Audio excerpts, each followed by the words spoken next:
Did you miss General Hospital today, Tuesday, March 25? If so, here's a fresh recap. Josslyn Jacks, Eden McCoy, takes a shot to the face from Vaughn, Bryce Durfee, who then tells her she can quit training and leave to go visit her mom. She reassures him that she's not leaving and kicks him over onto the floor. She clearly has injured her foot, and Vaughn tells Joss that she needs to know when to ask for help.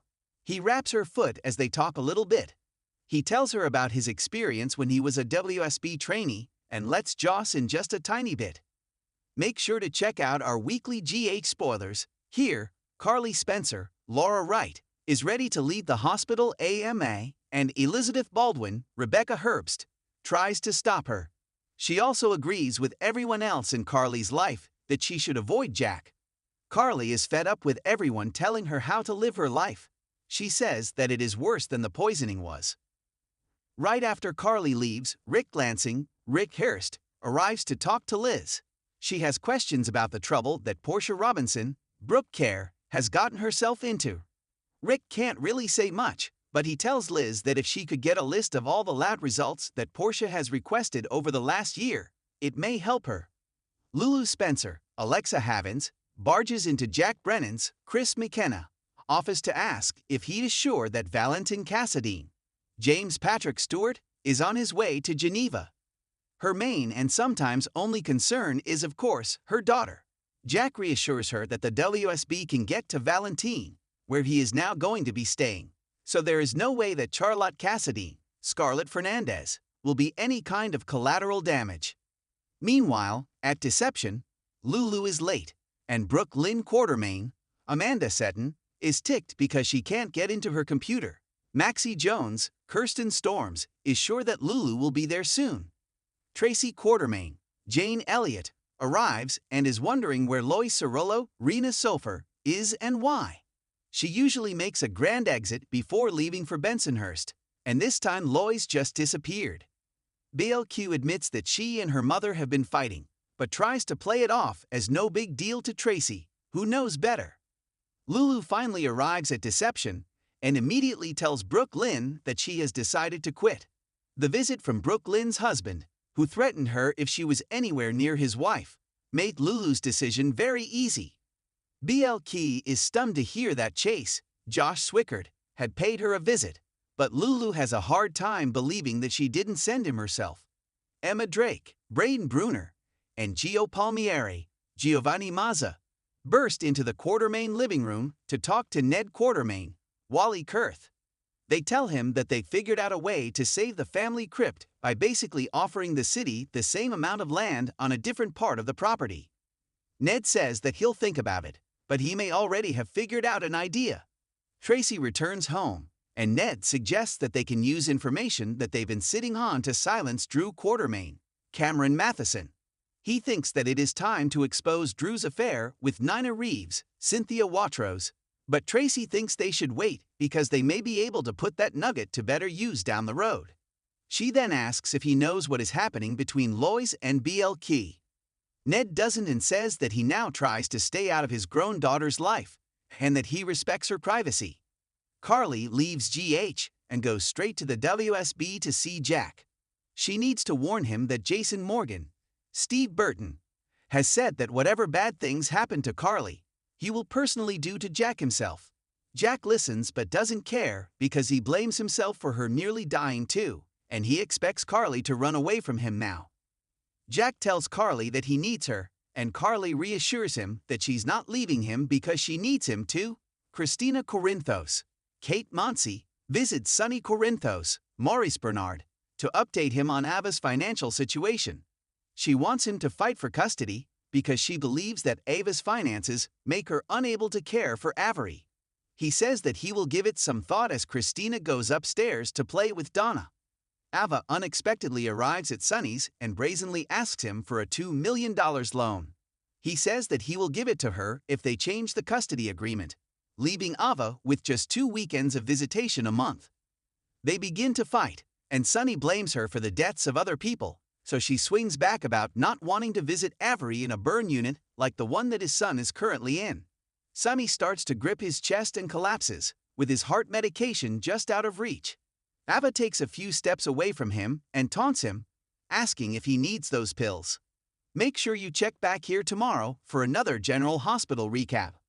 Port Charles was on fire in today's episode of General Hospital. With relationship shifting, shocking medical emergencies, Carly found herself relying on Jack Brennan in ways she never expected, while Sonny's world spiraled to a breaking point, culminating in a terrifying collapse with Ava as the only witness. Let's dive into everything that went down on March 25. Carly Corinthos had a day that rattled her to the core, and when the dust settled, there was only one person standing beside her, Jack Brennan. The unlikely duo found themselves trapped in a conversation that revealed more than either had planned. The morning started with Carly fiercely trying to protect Drew's interests at Aurora Media, but it quickly became clear that corporate sharks were circling. Ned Quartermain, ever the businessman, subtly hinted that Carly might not be the best person to keep Drew's empire afloat while he was away. It stung, but Carly held her ground, determined not to let anyone question her place. Then came Jack. He showed up unexpectedly, his usual cool demeanor intact, but there was something softer in his approach. He had been keeping an eye on Carly, and though she initially bristled at his presence, she didn't push him away. "You're not the type to ask for help, are you?" Jack mused, watching Carly attempt to shoulder everything on her own.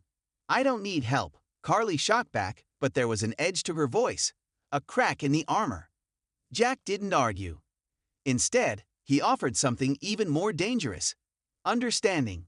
He reminded her that strength doesn't mean carrying the burden alone. For the first time in a long time, Carly felt seen. And when she finally let out a deep sigh, it wasn't just exhaustion, it was relief. By the end of their conversation, Carly realized something unsettling. She needed Jack Brennan, whether she liked it or not. Elsewhere in Port Charles, Sonny Corinthos was slipping further into a dangerous downward spiral. His paranoia had been growing for weeks, and today, it reached a terrifying peak. Earlier in the day, Sonny met with Dex, trying to decipher whether his former enforcer was truly out of the picture or if he was still a threat. But something was off.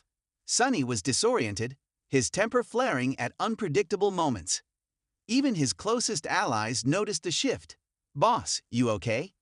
Brick asked cautiously when Sonny snapped over a minor detail in their latest shipment. Sonny brushed it off, but the signs were there. His hands were shaking, his breathing was uneven, and his usual precision was slipping. He ignored the warnings, pushing forward as if sheer willpower could keep him steady. But then came the moment that changed everything. At the Savoy, where Ava Jerome had been trying to enjoy an evening drink while keeping tabs on Port Charles' latest drama, she spotted Sonny walking in. She knew something was wrong the second she saw him. He wasn't just angry. He was unraveling. Ava approached cautiously, trying to gauge his mood. "Sonny, you look like hell," she said bluntly, concern edging her tone. "Mind your business, Ava," Sonny muttered, his voice barely above a whisper. He grabbed the bar for support, but his body betrayed him. Ava barely had time to react before Sonny collapsed. Gasps filled the room as Sonny crumpled to the floor, unconscious. The weight of the moment hit Ava like a freight train. She should call for help immediately. She should scream for someone to dial 911. But for a second, just one brief, fleeting second, she hesitated. Sonny had been a thorn in her side for so long. His power, his control, his unpredictable rage, it had all put her through hell. And now, in this moment, he was powerless, vulnerable. A part of her wondered if this was karma finally coming for him. But then reality set in. This wasn't about revenge or old grudges. This was life or death. Ava dropped to her knees beside Sonny, checking for a pulse. "Somebody call an ambulance," she shouted, her voice sharp with urgency. The chaos erupted around her, but Ava remained steady. As she pressed a hand against Sonny's cheek, trying to stir him, she whispered, "Don't you dare die on me, Sonny. Not like this." News of Sonny's collapse spread like wildfire. Within minutes, Jason Morgan, Nina Reeves, and Michael Corinthos were all racing to General Hospital. Nina was frantic, demanding answers the second she arrived. What happened to him? Was he shot? Poisoned? The paranoia in her voice mirrored the same instability that had been consuming Sonny. Meanwhile, Jason remained quiet, observing. He didn't say much, but his eyes locked on Ava, who stood nearby, her arms crossed.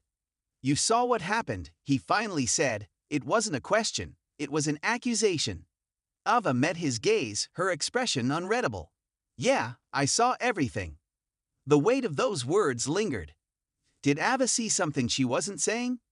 Did she know something about Sunny's condition? Or was she hiding the brief hesitation she had before calling for help? As the night unfolded, Carly received the news about Sunny.